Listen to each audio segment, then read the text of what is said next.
do it. Okay, so hello and thank you for joining the Unregulated Leadership podcast, where we are talking all things leadership. I'm Chris Oliveri, a second year student in the leadership psychology program over at William James College. And before we meet our guest for today, I'm going to pass it along to my colleague here and co-host, Dr. Lavonya Douglas. Hello, all. My name is Dr. Lavonya Douglas. I am one of the originators of the Unregulated Leadership podcast, and we're happy to have you all here with us today. Yes. So, well, it is Friday. Today is Friday. So, very excited to have our guest today, as she was my soundboard and guiding force a few years back when I stepped into hospital leadership. Her humor, honesty, and her no-nonsense approach was what I appreciated most when I tapped her to be my leadership coach. So please welcome Nancy Jacoby, owner of Nancy Jacoby Coaching and Consulting. So how are you, Nancy? I am good. Thank you so much for having me. It's great to be here with you guys. Awesome. Well, grateful to have you and to hear what you've got to share with our listeners and viewers, I should say. So just going to start with, the basic here. Just, if you don't mind, just kind of laying like the groundwork here and just telling us about yourself and your journey and what led you to your coaching and consulting world. Oh, wow. Well, it's been quite a journey, and I like telling the story because every time I listen to myself tell it, I reflect and I learn something new about myself, and I have just a new insight. I started out as a bedside nurse, and I figured out pretty quickly that just wasn't my final landing place. It was great, but I always wanted to be at the intersection of managing people, leading decisions, and making healthcare better for the end users, which is our patients, right? It's our moms, our dads, our sisters, brothers, families, the people that are important to us. And, I figured out that being a leader in a hospital was kind of where it was at if I wanted to hit those goals. So I went to grad school and I, followed the traditional hospital administrator path. I became a fellow in the American College of Healthcare Executives, and I was on a pretty good track. I had had a couple of years in strategy and business development, kind of like an internal consultant. I had a couple of good years in operations leadership. And at the tail end of those years, that's when I started feeling kind of ambitious and antsy and, into a spot where I started asking myself, but what else is there? And I started getting into organizational development and design work. And I thought, wow, this is pretty cool. And what if I could serve the people in healthcare in a new way? What if I could start my own business? But I was too chicken to jump off right away and do it until the opportunity presented itself. I got laid off, and it was a gift in disguise because it was just the kick in the pants that I needed to jump off the standard merry-go-round that everybody else was on and go blaze the path that I think I was really meant to take. So I went out and I got a coaching certification and my coaching credential, and not knowing what in the hell I was doing at all from a business perspective, started my own business, hung that shingle up and said, I'm open, let's go. And it's been a ride from there. That's how all of this wildness got started. Awesome. So it's that, I think it's what so many entrepreneurs or people that are looking to make that leap tend to struggle with. It's just, that's what holds you back, is thinking that you're going to have all your ducks in a row when you step out on your own. But that's the common theme, is that everyone's like, I don't know what I'm doing. I got the certifications and all that, but at the end of the day. But what I think is great though, you said an opportunity to present itself, right? Which you got fired, right? And a lot of times it's those drastic things that happen, like we're either being treated a certain way, or it's like you don't have this job no more. That's just like, okay, what am I doing with myself? And so those are the things that push you into what your purpose to do. And you're like, why did it take me so long to do this? I should have did this long time ago. And so it's that fear that keeps people stuck in that, like what you call it, a merry-go-round, a circle, something that's just like the do what they tell us to do. And it's like, that's not even, anywhere close to what we're purposed to do. So I love that. No, I love how you worded thank that, you. right? Like an opportunity presented itself.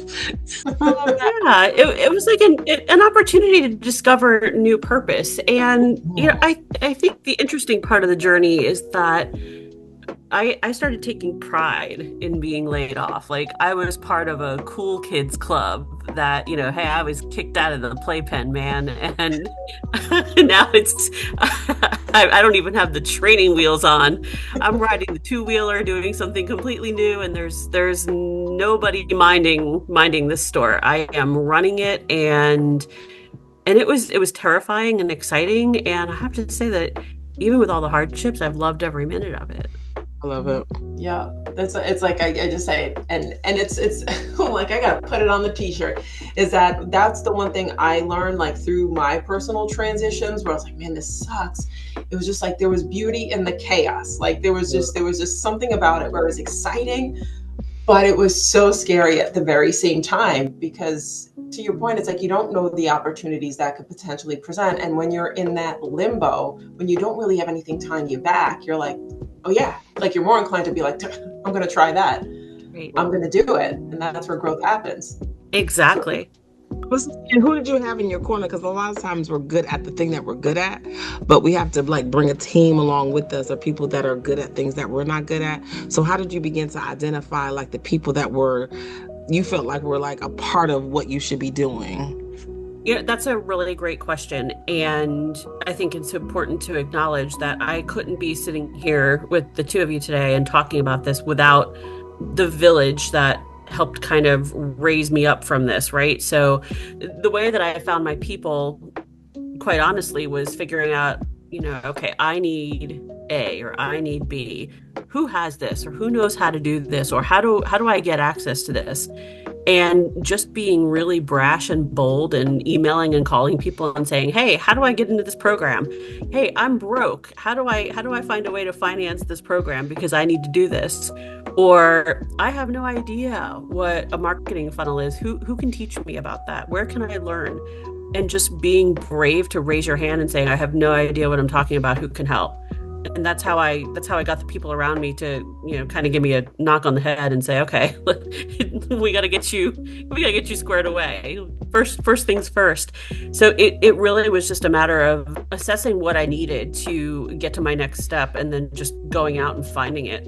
And I'm lucky I had some trusted mentors, some trusted friends who made some inroads for me and really kind of launched me. It's awesome. When you're talking about like, just finding out what you needed or realizing what you needed, that's like the self-reflection right there. Because that's oftentimes hard because you think like, yeah, I could totally do this on my own. And then it's just trying to build your website. No, I can't do this. I figured that out relatively quickly. I'm like, yeah, I'm not going to sit here with Wix for 5 days. That's not happening. It's and I think, for me, knowing yourself, you bring up such a great point. It is about that self-awareness, knowing what your zones of genius are and knowing the things that no matter how much you try, you either are never going to get good at it or you just don't want to. And how do you find the people that is their zone of genius? So I can sit here and waste 5 days on it, or I can call somebody and pay them to do what they're really good at, and it'll take them maybe 12 hours, right? So it's admitting to yourself and knowing your limitations so that you can focus on the things that you need to focus on. Mm-hmm. I said to me, if you could so pay true. Somebody less than what you make an hour, right, to do what they can do, like pay them. Like for it's going real. to take hours to do something that you can pay somebody what you make an hour to do it quick. Like, why are you holding on to trying to do everything? Like, we were not designed to be great at everything. So like bringing the people along and also paying people. I think sometimes when you go into entrepreneurship, a lot of times you're like looking for the cheapest way or the quickest way. And like, that is not necessarily the best way because then you have to go redo what somebody else did or redo what you did wrong. And it's like, just take your time, be okay with being imperfect, learn, right? Everything's a learning thing because I'm sure like everything doesn't go smoothly, right? Because that's just as happened. But it's like learning from what didn't go smoothly and doing something different the next time. So I love that. That's just it. It's everything is a learning. And I think as an entrepreneur, that's even, well, I don't want to say more important. It's just as important as when you're in an internal leadership role. I feel like I always have my learning lens on, whether it's a thing that goes right, how could I make it better? A thing that went wrong, what could I do differently? I didn't get the gig or I didn't get the bid. Okay, why didn't I? Where was the hole in my pitch? Where was the hole in my proposal? What didn't I say? Or what did I say that maybe I could say differently or not say at all next time, right? It's that you have to be on a constant quest to learn and then iterate, learn and then iterate. And your point about spending money is so right on, because it's a mistake that I see so many entrepreneurs make where, and look, let's get real. I've been broke. My money's been tight, but you have to spend money to make money, and you have to spend money to be successful. And if you go cheap, you're going to get cheap, and then you're just going to have to pay for it again. So make those investments. Mm-hmm. When you stepped, like, all of your years working, in hospital settings, all of that, what, like, when you basically took that step on the outside, right? Like, how was that for you? Like, were you seeing things from like a completely different perspective? I mean, you had all of your experience, so it's kind of hard going in without like the bias, right? Where you're just kind of like, oh, I know what's going on here. But in a way, that's what that lens that really enhances your expertise, because you know exactly what's going on. What I would feel is sometimes like bringing that in is you're trying to navigate that way where you're trying to be a bridge for people, not that burden, which a lot of times some people could feel, especially when you're seeing what's going on in the healthcare space with burnout and, the staffing challenges. And here you are, as an administrator trying to, like, we've got regulations that we need to adhere to. There are these like KPIs that we got to be hitting, these quality metrics. It becomes all too much. So like, how did you kind of, become that bridge and not that burden? How did you kind of balance those scales, if that makes any sense? You've painted a very accurate picture of, got to make sure we're hitting the KPIs, and oh my gosh, Joint Commission's coming tomorrow, and oh my gosh, have 10 performance evals due tomorrow. And it's a very task-oriented, fire putting out kind of life. And I remember early on in my operations leadership career, one of my mentors said to me, you better get your systems and processes in place now, because you're going to be upwardly mobile. And as you're upwardly mobile, it only gets worse. You don't get less to do. You get more to do. And very often you have less people to do it with. So, you have to figure out how you're not only going to lead others, but, how do you lead yourself? How do you be that bridge in the midst of the chaos? How do you help hold other people up and hold yourself up at the same time? And it's a pretty lofty charge if you really start thinking about it. What you just described is it's like you've grown into who you are today, right? And so what are the things that you did to help you wake up to be like this today? Like, you wake up like this now, but this wasn't always, like 20 years ago, you might not have woke up like this, right? You might have seen things differently, or you responded to things differently. So how did you grow into who you are today? I feel like my journey has been a constant evolution, and I've had a tremendous amount of hardship. And I think it's made me a better person. Mm-hmm. So I think that, I've had some pretty transformative experiences. I think if you're going to wake up to be this person today, whoever that is, it has to come with some sort of desire to be self-aware, and a desire to wake up every morning and be the best person that you can be. And then when you lay your head down at night, you have the quest to be a better person tomorrow than you were today. It's like a never-ending quest to live up to potential that you don't even know you have yet. So I feel like I'm always chasing this better version of myself, whatever that looks like. Mm-hmm. So if you could think of a practical thing that you did or do every day to be your best self, what's like one thing that you would say that you consistently do that helps you self-reflect and be that best person? Sleep. Oh, that's good. Okay. Like, for real. Everything Rest. starts with sleep. If you don't rest, you're not going to be any good to anybody. And we have a problem in healthcare culture where we compete for the busyness award. Like, I am the busiest person on earth. I am back to back meetings. I have 3 meetings booked every hour. I don't even have time to eat. Like, I'm like, really? I don't think that's anything to be proud of. Mhm. Like, when I say it, I actually lament it because I know it's not the best way to work. But there are days and weeks sometimes where I am double booked and I'm picking up the phone here and I'm getting on a Zoom here and I'm walking out the door and the Zoom is coming with me on my phone, and it's like, it's not a great way to work. So I would say I would say 3 things, like sleep, taking care of yourself physically, like proper nutrition, getting out in nature, and then being present. Because like the multitasking with, taking the Not Zoom and real. I'm on the phone and I'm looking over here and I'm looking at my calendar and I'm having another conversation. That's not the best anything. You're getting fragments of me, and where does that get us? Usually nowhere. We live in a world where it's cool to multitask. It's cool to be overbooked. It's cool to be like, I only got 3 hours of sleep. Even some coaches, I'm not gonna name no names, but they like, get up and grind. You only need 3 hours of sleep. Who said? For people that believe in God, he rested on a whole day. He took a whole 24 hours to rest. So it's like 3 hours of sleep. That can't be real. That's Can that be can't. real. Yeah, I tell everybody, don't believe everything that you read, everything that you see, because a lot of it is show, a lot of it is performative. Mhm. This is the toxicity that you see. This is what so many people are fed, and it's that misconception that in order to be successful, you have to subscribe to that. Yeah. And the clients that you're working with, like those people that you partner with, are you seeing, it's like, I'm guessing it's like they're from all different industries, but are you seeing where there's a higher influx from like one industry versus another? Is there a common theme that you're seeing? I don't see one industry versus another. It's, I do see the same patterns show up, Mhm. whether it's healthcare, whether it's another industry.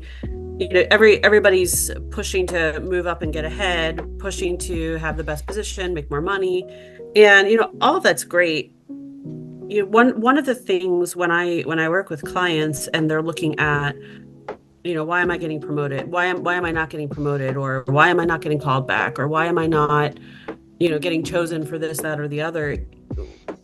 One of the things I ask them is, well, why are you doing this? Mhm. Come on, what is your why?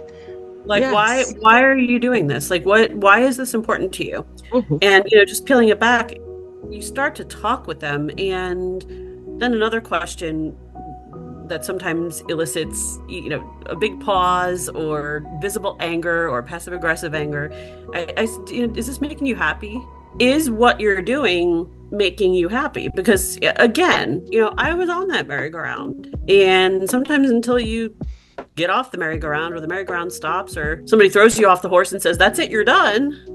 You don't think about whether or not you're happy. You're on the merry-go-round, you're making money, you keep getting promoted, you have a new project, you're on the train, right? You get somebody to just stop for a minute. And I've literally said to people, just stop and breathe for a second. Let's just sit here and be quiet and stop and breathe. Are you happy with what you're doing? Great question. And most of them are not, but they're too afraid to jump outside or even know what it is that they want to do. So they stay in this place of misery. They make themselves miserable. They make other people miserable. They don't get sleep. They have anxiety. And it's like that whole self-reflection thing, that whole like really knowing and surrounding yourself with people that will help you figure that out. One of the things that I Mhm. think about when we talk about leadership is not just leadership in your job or the role that you play, but also leadership starts at home Oh, yeah. and like with your family and who you're around and your friends and who you're allowing to speak into your life and you know what I'm saying? Like all those I do. things that, we've been friends since college or friends since elementary school. the people that you need to take with you on the next, right? Where they may not be going where you're going. And so that also can hold you back if people don't have the mindset or the growth mindset is like you're speaking of, or like the importance of rest, or all these like small things that seem like super basic, but they're life changing. So how do you see that showing up in your space with your personal life that kind of matches what you're doing with your profession? Well, I mean, I think it has to match what I'm doing professionally. Otherwise, I'm not worth the paper I'm printed on if I'm selling what I'm selling, right? So it all starts at home. And it's about, I was teaching last night. We were talking about the anatomy of a leader. And our words and our actions have to match. And what we say and what people see us do have to match. Otherwise, we're going to have a fundamental problem. I believe that in the workplace, and I believe that at home. So if I'm talking about courage and integrity and kindness and living a full present life, then that starts at home for me. And, Lavonya, I think you've hit on something really important. Just because somebody was on the journey with us 5 months ago doesn't mean they're coming on the journey with us for the next 5 months. And I think that's hard for people. And I think people take that personally. And I think that people feel guilty about it. And it's not about being hurtful. It's about who do I need on this journey with me? And there are some people that are meant to be with us for only a short while. There are some people that are meant to be with us for a lifetime. And the key is knowing who those people are. The one thing I really appreciate, and it's evident in what you're saying, is that like the way your actions, like you're a believer in value-centered leadership, right? Like, it's just, really just focusing on having, like, through your own experience, like that courage has led you to where you are today, owning your journey, the good, bad, and ugly. Like, just would love, I know it's loaded, but would just love to hear your thoughts on that. Well, I mean, it's a cornerstone for how I conduct myself in my personal life, in my professional life. It's, it starts with, at night when I go to brush my teeth, I have the mirror in front of me. And if I'm looking in that mirror and I'm feeling like I'm not proud of something that I did today, well, then there's a fundamental problem and I need to go fix it. And if I'm feeling that conflict in myself, I know that there's a values misalignment. Like, I know that there's a problem. Right. Everything for me starts with integrity. That's my leader value. That's like my meta value, where, you say what you mean what you say, you act what you speak what you act, and, you live according to those values. And when we're talking about leadership, there is nothing lonelier than leadership, because sometimes it's you and the decision, and that is it. And there's nobody coming to rescue you and helping you make this decision.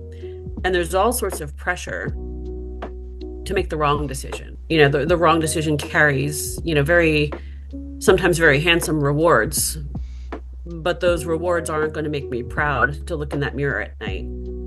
And, because of my values, there have been times where I've walked away from business. I've said no to gigs. I've said no to conversations.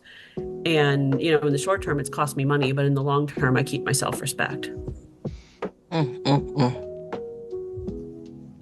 It's amazing. Yeah. And then it's exactly like you said, right? It's like making those hard decisions, being that person that's basically going to rattle the cage a bit, right? Like that's going to cost, you're going to start seeing like what you thought was your support bubble start to slowly dissipate, right?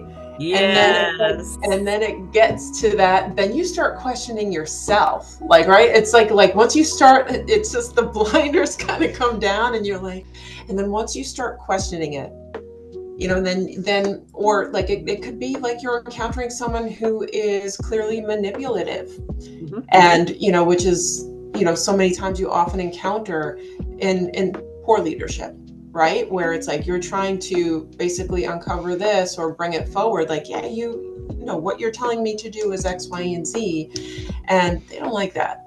And then they will do whatever they can to make your life miserable or make things difficult for you. But to your point, true leadership, it can be lonely, because you're going to see all of that dissipate. And at the end of the day, as hard as it is at least I did the right thing. And the right thing is not the easiest thing to do. Oh, it's never the easiest thing to do. And to your point, yes, you find out who your friends are really, really quickly, or who you thought your friends were and are not. And it can, if you're in that kind of toxic environment, it can test your reality, where you do start asking yourself. And that's why when we talk about leadership is lonely and it takes a village, you need to make sure that you have your village behind you, so that way when you're in those situations where you're standing with that decision and you're looking it in the face and saying this isn't right, to have somebody else to go to that knows you, that knows your values, that knows how you work, that knows how you live, that knows the character of the person that you are, to help you call BS on what's really happening and saying, no, it's not you. It's the situation. It's the decision. It's that person. It's that culture, right? To give you that sanity check and remind you that, no, you are a competent, capable, ethical leader. I know you and I know who you are. It's critical. And I tell my young folks that are coming up, start establishing your network and make sure you have that village behind you, because you're going to come to a point in your leadership career where you're at this fork and you're going to go one way or another, and you're going to need your village behind you to make sure you're going the right direction. When people are facing these challenges, right? Like, it's like, will you blatantly just call BS? Like, don't you see this? Or are you basically working them through the motions, like having them kind of see it through their eyes? Like, you're basically asking those probing questions and trying to understand, like seeing if they are seeing what you're seeing. I find that it's more powerful for them to see it themselves and come to their own awareness if they can. Right. And sometimes through no fault of their own, they can't get there because they don't have the lens. They don't have the experience. I can't expect people to see what they can't see just because they've not lived that yet. Right. I would speak to a friend and say, I call BS. Right. If I'm working with somebody in a professional capacity, I might say, based on what you've shared with me, I'd like to share an observation with you. Is that okay? And of course, they're just like, yeah, sure, why not, right? And I'm going to say, well, here's what I'm hearing, and here's what I'm seeing. And what I'm hearing is this, and what I'm seeing is this. And as I'm saying that to you, how does that land? How does that feel? And the reaction is variable. Sometimes it's like a proverbial slap in the face, because it's like, ooh, reality, ouch, I didn't see that coming. But that's what we want, right? We want to, as gently as possible, as kindly as possible, raise awareness, so that then the person on the other end with that awareness can then start navigating that decision process for themselves. Well, what do I want to do next? What do I think I should do next? What do I think my next move is? Because part of being a leader, no matter what stage that you're at, is you have to own those thoughts and decisions. Like, I can't own that for that person. I can't tell them, hey, Chris, this is what you need to do. Or, hey, Lavonya, here's what you need to do. Because then it becomes Nancy's decision in Nancy's life, and it no longer belongs to them. And that's not leadership. That's not ownership. So good. Everybody wants to be a leader for the glory, but there is the scraping of the elbows, and you're in the fight, and there are the late nights and the weekends and the tears and the learning and the pain. It is all, as dramatic as it sounds, it really is all part of the journey. And if you're not going through all of it, and you're not embracing the entire suck that it can be, then you're not getting all of the journey, and you're missing the richness. I think, Lavonya, you were asking me, how do you, I didn't wake up like this, right? How do I get like this?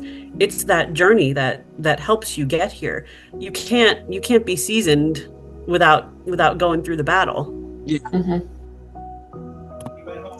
That is the truth. And with all of this experience, all of these war stories, right? Like, what makes you tick? Like, what makes you an unregulated leader? Oh, what a question. Are Right. you looking for like a word or an attribute or like, However you want to take it. It could be a word, an attribute. Just this is your moment. What do you feel? What makes you an unregulated leader? I have a love for courage. I I think it's the cornerstone of how I am, and I'm a boat rocker, and I like to stir it up a little bit because I think where we make progress is where we pick up the rocks and we look and see what's under it, and we piss people off a little bit because the action comes from the feeling. It's the catalyst, right? So, I have been called so many times the catalyst for change, the catalyst for progress, the catalyst for, getting the proverbial SH asterisk T done, right? Mm-hmm. I think it's being authentic, having the courage to act, and, having the chutzpah to stir it up a little bit and, show up as your authentic self and share that with people. So you need to share all of this everywhere you go. When you go into McDonald's or if you go into the grocery store, just drop little nuggets when you talk to people. Like, just are you being your authentic self today? Are you being a catalyst for change? Like, just say little sentences, right? And people are like, what are you talking about? Right?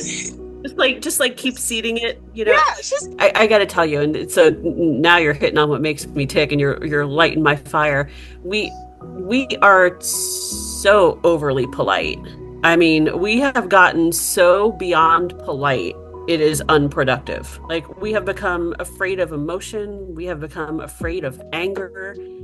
We've become afraid of offending. Now, I'm not talking about really being offensive. There's a line, there's a boundary, there's unacceptable behavior. We're not talking about that. It's about being honest. I feel like we've become so polite and so sanitized that we're not honest. We're not honest with ourselves, we're not honest with each other, and it's not talked about enough. Why? Because I think people are afraid to talk about it. Well, I'll leave it there and I'll stop because I've said a lot. I want to hear what your reaction is or your question is. No, like I'm like I agree because it's to your point. There is that fine line, right? Like it's like you don't like between like what's offensive, right? But there will be certain things like where it could simply be someone's demeanor, like the way that they come across. It's just like it's like how they speak. It's the tone in their voice that someone might just be like it's like they were very rude, and it's like no, like no one else here felt that was it. That's just the way the person speaks, but they might take it that way, but not full well realizing like, are you taking a look at your own actions? Right.